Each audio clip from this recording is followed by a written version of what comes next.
It must be Tuesday because it's Tuesdays with Terry, and we're going to give you another great tip on being the rock star of any presentation. And we've been focusing lately on how people present who don't often present, and that is especially true when you're preparing a witness for testimony.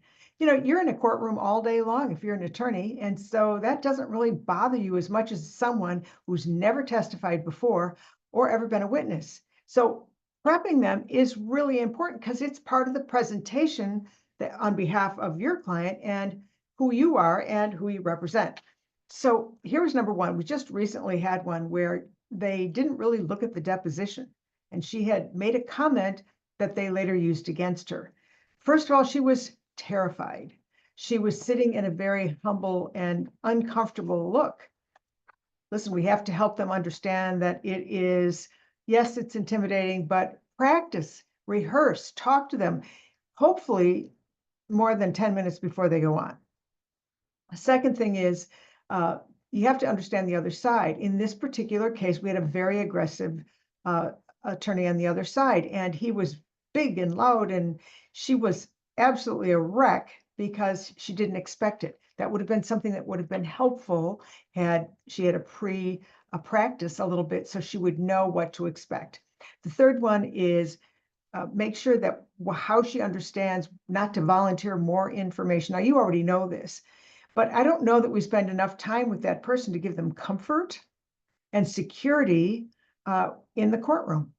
It's really important for us to take the time because we go through all this work. If you've done a focus group and you've done all of the reviews and you've studied the jury and you've looked, you know, the demeanor of your judge and the timing and what's going on, take every advantage of every opportunity to do the best presentation that you, your client, and your witnesses can do by prepping them in advance. Now, next week, we're going to talk about the mistakes that people make when they have a witness for testimony. I'm sure you know some of them. And if you've got any, share them with me at terri@terrimurphy.com.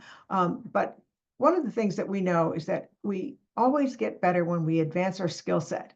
And so often attorneys have done this for so long and they've been very, successful at it. But here's what hasn't changed.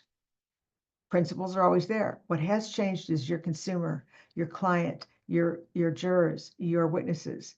You've got a whole generation that's been influenced by attention deficit, attention impairment, not hearing things. Do yourself a favor. Do a little investment in that prepping your witness and for testimony, and you will be the rock star of your next presentation. See you next week on Tuesdays with Terri. In the meantime, any questions or comments, just go to terri@terrimurphy.com. I'm here to help. Thanks so much.